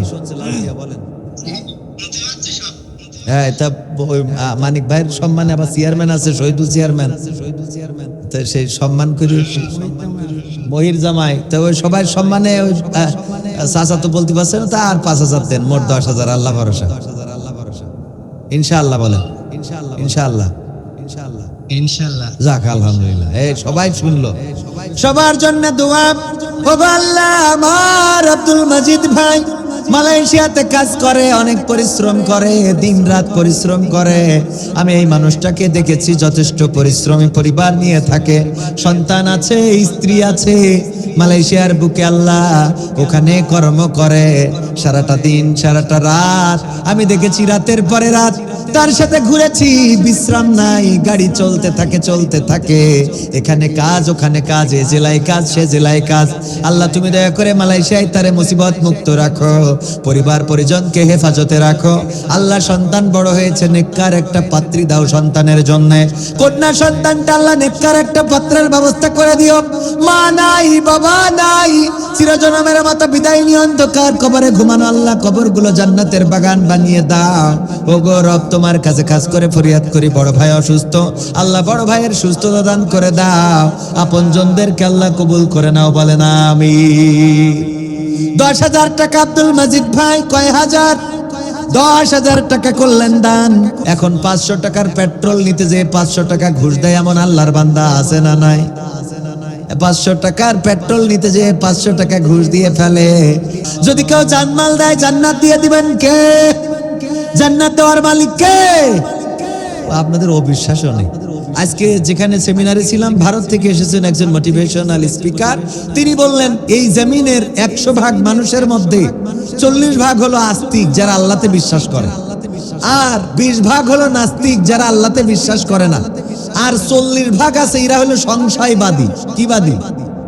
সংশয়বাদী। এরা হজে যায়, তারপরে ওদের বিশ্বাস হয় না যে আসলে আল্লাহ আছে, তো হজও করি আসে কিন্তু বিশ্বাস হয় না। এই যে টাকা দেবেন 1,000 টাকা, টাকা দান করলে বাড়ে না কমে? বাড়ে। কিন্তু আমাদের যদি বিশ্বাস থাকতো তাহলে আমি 30টা পাড়ার সম্মানে 30,000 টাকা চালাম, দাম দাম করে উঠে বলতেন যে ভাই লিখে নেন, কারণ টাকা দেওয়ার মালিক তো আল্লাহ। আপনি এখন দেখছেন না, কাল কি হঠাৎ পেটের মধ্যে মুড়া দেবে, কলারওয়াই ডাক্তারের কাছে যাবেন, ডাক্তার চেক করি বলবে যে ও আগে পরীক্ষা যা করার সব করি নেবে, 3,000 টাকা বিল করি কবে যশোর সাতক্ষীরা সদরে নিতে হবে। কথা কয় না। এবার সাতক্ষীরায় আবার পরীক্ষা করায়, তারপরে বলবে এ খুলনায় না নিলে ভালো হবে না, আছে না নাই? এবার খুলনায় যে চেক করি দেখবে কোনো রোগই না, এমনি একটু গ্যাস হইলো তাই এরকম হয়েছে, বাড়ি চলে যান, অসুবিধা নেই, দুটো রেনিটিট খালি আছে না নাই? আহারে বোঝেন না তো ভাই, কমনে কমনে। ও আমার যুবকেরা, লাইলাতুল ভ্যালেন্টাইন্স ডেতে তো খুব গিয়ার দিতে পারো, মোটরসাইকেলের তেল কোনোদিন অভাব হলো না। আর আল্লাহর রাস্তায় একটু দান করতে গেলে যুবকদের টাকা থাকে না, থাকে না। ও তোমার গোনা দিন ফু রাইয়া যাবে, গোনা দিন ফু রাইয়া যাবে, যৌবনে লাগবে ভাটি, ওই যে দেখো ডাকিতেছে তোমায় কবরের মাটি। পরকালের ময়দানে আল্লাহ বলবেন ইকরা কিতাবাকা কাফা বিনাফসিকাল ইয়াউমা আলাইকা হাসিবা। পড়ো তোমার কিতাব, পড়ে তোমার হিসাব করার জন্য তুমি যথেষ্ট। যখন আমার ভাইজান কিতাব খুলবে, খুলে দেখবে যে ওরে সোয়াব, ওরে সোয়াব, এত সোয়াব, এত সোয়াব, এত সোয়াব, মরে গেছে তারপরেও সোয়াব। 2049 সালে ধরেন উনি ইন্তেকাল করেছে, উনি দেখবে যে 2149 সালে ওনার নামে সোয়াব। তবে আল্লাহ ফেরেশতা তো ভুল করে ফেলায় কেন? ইউরেকা গ্রুপ, হ্যাঁ আলহামদুলিল্লাহ 5000 ইট দিয়েছে এখানে, সিমেন্ট, ইট, রড, বালু সব সময় দেন। তো উনি ওই যে যখন কিতাব খুলবে, খুলে দেখবে 2000 সালে উনি 2052 সালে মরে গেছে, অথচ 2152 সালেও সোয়াব লিখা। তবে ফেরেশতারা ভুল করি আমার নামের জায়গায় মনে হয় অন্য নামে সোয়াব লিখে ফেলে, আরেকজনের সব এটাই চলে এসেছে। কোরআনের কথা বলছি, বলবে এত সোয়াব কেমনে আসলো, আমি তো এত সোয়াব করি নাই। আল্লাহ রাব্বুল আলামিন বলবেন, ওগো আমার বান্দা, তুমি মসজিদে টাইলস করেছিলে, ওই টাইলসের পরে যত মানুষ সিজদা করেছে সোয়াব দিয়ে দিয়েছেন কে? মাদ্রাসায় দান করেছিলে, ওখানে কোরআন পড়েছে, ওই মাদ্রাসা যতদিন ছিল ততদিন তোমার আমলনামায় সোয়াব এসেছে। আবার অন্যজন কিতাব পড়ে বলবে আল্লাহ ফেরেশতা মনে হয় ভুল করে ফেলেছ কেন? তা আমি তো 2000 সালে মরে গেলাম, এত দেখছি 2100 সালের গুনাহ আমার আমলনামায়। কারণ কি? কারণ ওই কলার পর একটা সিনেমা হল করে গেছিল, ওই সিনেমা হল করে যাওয়ার কারণে ও যত লোক দেখিছে ওই সিনেমা হল মরার পরে ও সেগুলো গেছে। সুবহানাল্লাহ বলবেন না? কয় আলহামদুলিল্লাহ, এ তো বেকায়দা রে এরা। কোন নাউজুবিল্লাহ। আর একজন 100 টাকা, আর একজন 100, 150, আল্লাহ দানকে কবুল করো। তাইলে আমার 10 পারা হয়ে গেল, 15তম পারা হয়ে গেল। আগে 5 জন, আর আমার ভাইজান দিয়েছেন 5, 10। থাক নাম বললাম না, নাম ভাই পাশে বললাম না, তো অসুবিধে পাশে রয়েছে বললাম না। ইউরেকা গ্রুপের মালিক, আল্লাহ কবুল করো। এভাবে এই দানের হাতকে প্রশস্ত করে দাও। যারা দান করে বেশি, আল্লাহ তাদের সম্পদও দেয় বেশি। সুবহানাল্লাহ বলবেন। দান করে বেশি, দেয় 5000 ইট দিয়েছে, আগে মসজিদে টাইলস দিয়েছে, আজ আবার 10,000 টাকা। এই দিয়ার তৌফিক দেন কে? দিয়ে ফকির হয় না তো, এইটি রাখতেছেই ফকির হয়। আমি তো সে আজকে আমার সফর সঙ্গী নেই, সাতক্ষীরাতে এমনি আইছি তো, সকালে গেছিলাম, আমার সে মানি ব্যাগ হলো গাড়িতে, না আমি এখানে 1000 মেরি দিয়ে অন্তত আর একটু কমায় আনতাম, কারণ আমার তো ঝামেলা আছে, পরে নিয়ে যাবেন। তা আমার নামে লেখে না, বিকাশে মেরি দেবো, আমার নামে 1000। আমার বাবা নাই, চিরজন্মের মতো বিদায় নিয়ে অন্ধকার কবরে চলে গেছে। আমি এখন রমজান মাস আসলে বাবার স্মৃতি বড্ড মনে পড়ে যায়। আহারে রমজান চলে যায়। আমার মা অসুস্থ ছিল একবার, পুরো 1 মাস আমার বাবা নিজেই হাড়ি থেকে পান্তা ভাত বেড়ে আমাকে সাহারি করিয়েছিলেন। ওই বাবা আজকে 24 বছর হয়ে গেল দুনিয়া ছেড়েছেন, পৃথিবীর সফর শেষ করে চলে গিয়েছেন। আল্লাহ, আমি কোরআনের জন্য, কোরআনের পাখিদের জন্য 1000 টাকা দান করলাম। আব্বার কবরটা জান্নাতের বাগান বানাও। মালয়েশিয়া প্রবাসী সায়ামি আমান, আবাং নামাডিয়া লাভলু 1000 টাকা দিয়েছে। আল্লাহ দানকে কবুল করে নাও। আল্লাহ তাইলে 27 হইল, 28 হইল, আর 2টা সামনে থেকে দেখি। আর 1000 টাকা দাঁড়কি অধ্যাপক আশরাফুল ইসলাম 29 নম্বর পাড়ার সম্মানে দিল। আল্লাহ দানকে কবুল করে নাও। তারপরে কি ডাক্তার রেজাউল ইসলাম, এতক্ষণ লেগে গেল কেন? রোগী কি কম ছিল? আমরা দোয়া করি দেবো যেন ঘরে ঘরে আল্লাহ রোগ দান করে। আছে না সাবেক মেম্বার, আপনার মেম্বার 2000 কি মেনে নেবো? আমার শ্বশুর ভাই, হ্যাঁ এই জন্য দেখছেন দাদু তো ঠিক থাকে। হ্যাঁ মেম্বার চেয়ারম্যান আবার দেখি শ্বশুর, এই জন্য বলছে 2000 মেনে নেন না, আর একটু ঠাসা দেওয়া যেত না? কোন চেয়ারম্যান ওটা না করলে ভোট পাবে, তাই মনে হয়। কারণ সাতক্ষীরারা খুব বেকায়দা, ওরা টাকাও দেবে না, ভোটও দেবে না। নারায়ে তাকবীর। চেয়ারম্যান সাহেব, চেয়ারম্যান সাহেব, সাবেক চেয়ারম্যান, মাদ্রাসার টাইলস লাগবে, এখনো মুখ দিয়ে স্বীকার করে নাই। কতটুকু করে দেবেন? পুরাটা নাকি অর্ধেকটা? সকাল 7:30টায় উঠে গাড়িতে উঠে 7:30টায় আপনার 9টায় পৌঁছেছি মন্টু মিয়ার বাগান বাড়ি, আর 9টার থেকে একেবারে মাগরিব পর্যন্ত ওখানে অনুষ্ঠান করে তারপরে এখানে আমার আঙ্কেল না পেরে বলছে, আঙ্কেল তাহলে তো ক্লান্ত হয়ে যাবেন, কেমনে ওয়াজ করুন। এরপরেও চিল্লাতে চিল্লাতে গলায় ফুরত নদী হয়ে যাচ্ছে। আর আপনারা আল্লাহু আকবার বসে থেকে আরামে বসে আছেন, একটু আল্লাহু আকবার বলবেন, বললেও সওয়াব আছে। আল্লাহর নাম আমরা না হয় টাকার জন্য কই, তা আপনারা তো সবের জন্য পাবেন। হ্যাঁ, একটু কোন একটু নারায় থাকবে।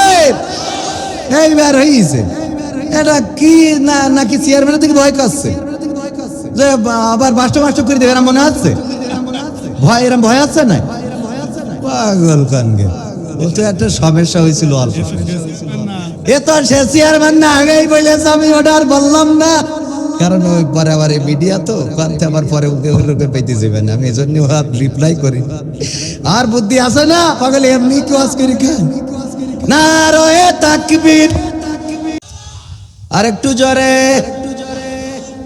লোক অল্প হইলেও আওয়াজ যদি বেশি দেয়। আজকে দেখলাম সংসদে মাননীয় স্পিকার বললেন, এই আইনের পক্ষে যারা তারা হ্যাঁ বলুন। হ্যাঁ বলেছে, আর এই আইনের বিপক্ষে যারা তারা না বলুন, না বলেছে। না যারা বলেছে তারা সংখ্যাগরিষ্ঠ নয়, সংখ্যালঘু, কিন্তু আওয়াজ হয়েছে সংখ্যাগরিষ্ঠদের থেকে বেশি। সংখ্যাগরিষ্ঠদের থেকে বেশি আওয়াজ হয়েছে। ডেপুটি স্পিকার বললেন, আওয়াজ যদিও বেশি, তারপরেও হ্যাঁ জয়যুক্ত হয়েছে, হ্যাঁ জয়যুক্ত হয়েছে, হ্যাঁ জয়যুক্ত হয়েছে। তার কারণ হ্যার পক্ষে লোক কম, আর নার পক্ষে হ্যার পক্ষে লোক বেশি, আর নার পক্ষে লোক কম, কিন্তু আওয়াজ বেশি। কারণ না পক্ষের যে কয়জন সংসদে আছে তারা কোনো মানুষের ভয় করে না, ভয় করে কার? আল্লাহর যারা ভয় করে তাদের আওয়াজ জোরে হবে না আস্তে হবে? জোরে হবে না আস্তে হবে? বলেন মারহাবা। ওগো আমার ভাইয়েরা, আমার যুবকেরা, আমার তরুণেরা, আমার কিশোরেরা, আমার মা বোনেরা, অত্র অঞ্চলবাসী, এত সুন্দর 2 দিন ব্যাপী ঐতিহাসিক তাফসিরুল কোরআন মাহফিল প্রথম দিন আলোচনা করবেন মাওলানা হাসান আল মামুনলাল। প্রিয় ওস্তাদ জি আলোচনা করলেন হযরত মাওলানা ওবায়দুর রহমান চন্দনপুরি। কোরআন এবং হাদিস থেকে মূল্যবান কথা বলছিলেন এবং বলবেন। এই অঞ্চলের মানুষের কানের কাছে যদি এই দাওয়াতটা না পৌঁছায়, তাইলে মাথায় রাখবেন পরকালটা কেমন হইতে পারে। ঠিক না ঠিক? নাকি কলরাবাসী মনে করে নিল ইজ্জাতুল্লাহ পাস, আমরাও জান্নাত পেয়ে গেলাম, এরকম মনে করেছে নাকি? হ্যাঁ, ইজ্জাতুল্লাহ পাস করেছে আর আমাদের জান্নাতে যাওয়ার পথে কোনো প্রতিবন্ধকতা নাই, এটা মনে করা যাবে। এটা যারা মনে করে ভোট দিয়ে আসলাম আর জামাত ইসলাম জিতাই দিলাম, আমার আর ইসলাম করা লাগবে না, ওইটা কখনো ইসলাম হইতে পারে না। ইসলাম যদি কেউ মানে পুঙ্খানু ভাবে মানতে হবে। আমার রব বলেছেন, ইয়া আইয়ুহাল্লাযীনা আমানু দুখুলু ফিস-সিলমি কাফা ওয়া লা তাত্তাবিউ খুতুওয়াতিশ শাইতান।